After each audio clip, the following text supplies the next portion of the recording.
We have a development on YouTube. Change is going to happen. Has been in the process of happening, but now is going to roll out to everyone.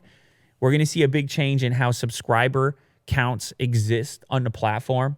As you know, subscriptions, they go way back as far as YouTube is concerned. YouTube's identity wrapped up in the subscription model. How many subscribers, the health of a channel tied to that subscription count, and so on. Well, on the flip side of that, we've seen a couple of circumstances in which the subscriber count could be weaponized. And when somebody does something, you know, the cancel culture situation, when somebody does something you don't like, it's like, fine, let's bomb them with unsubscriptions, show them, make them feel the wrath. And then you will have these YouTube channels pop up where you could track those dropping subscriber counts on a one-by-one basis. You could see this accurate readout down to the last digit.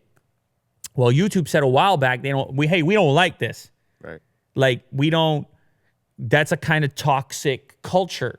I think that's what they're saying. They didn't use those words, but they said if one way we can curb this is by displaying subscriber counts in a rounded figure. So I'm going to break this down for you because this is about to hit. You're going to witness this take place on YouTube fairly soon. If you have a subscription count under 1,000, it will show every single subscriber to you, to the public, I should say, because you on the back end in your analytics, you'll still see your actual subscriber figure, but the public and sites like Social Blade and other places that people track subscriber counts, the public will see every single subscriber up to 1,000. After 1,000, they only see subscribers in 10 subscriber increments. After 10,000, it goes to 100. After 100,000, it goes to 1,000, all the way up to tens of millions, in which case you'll only see updates per 100,000. So to put this in perspective, take a channel like Unbox Therapy, which has around 14 million subscribers, something like that. 14, 15, somewhere in that. 15. But I can't even remember. 15 million subscribers. Right now, if you go to the Unbox Therapy page, you will see 15,221,127 subscribers. The futuristic version of YouTube will just display that as 15.2. Yeah, 15.2. And you won't see an update again until 15.3, 15.4, and so on and so forth, all the way up. If you get even higher than that, like PewDiePie status, and you get to 100 million, you're only going to see updates every million. Tracking his Social Blade, not going to be very eventful.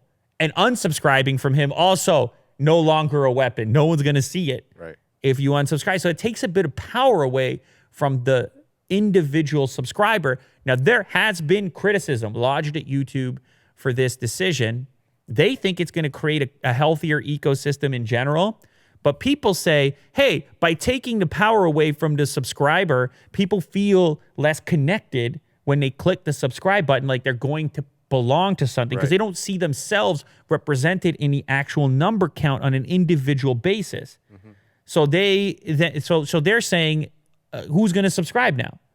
What's the point in subscribing? Well, interestingly enough, and we talked about this earlier, I think subscriptions in general are less of a way that people are interacting with YouTube. So I'm not sure how much YouTube cares about diminishing the power of a subscription, because they want you on that home feed anyways. They want the robots to tell you what's up. Mm-hmm.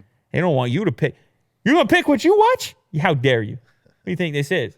The robot is offended. Yeah, you think you know better? Yeah, the robot, exactly. The robot's offended. Okay, so anyhow, there have been criticism lodged from creators as well that say, hey, this isn't going to save me from my subscriber anxiety because I can still see the real figure and how terrible my channel's doing in the analytics. But I do think it matters. On my end, I think the public figure does matter. I think people take it especially hard when their channel is struggling and it's happening in public. Mm-hmm. And it's happening in a widely available way.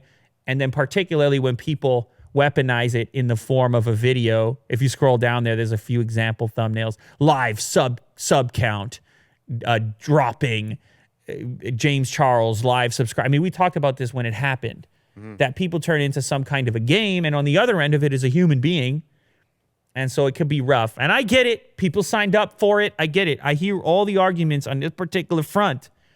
But I think this is a modernization. I understand where YouTube's coming from. And really, do we need to see each individual? Is that really what it's about? You know, you've had Instagram experimenting with getting rid of likes. How important is this in the ecosystem of the thing? Or are we just holding on to something? I don't want the number to go away completely. It is meaningful. I know, speaking from experience, having built an amazing community, it is meaningful.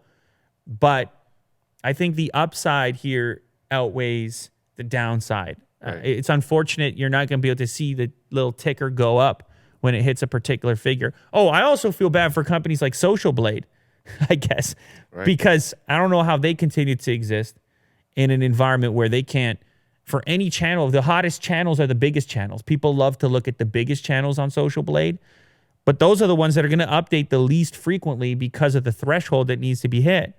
So Social Blade's traffic, you got to believe, is about to fall off a cliff when this thing takes place. But anyway, keep an eye out for it. It's going to happen soon. You're going to stop seeing those precise subscriber numbers. You're going to see the rounded figure instead.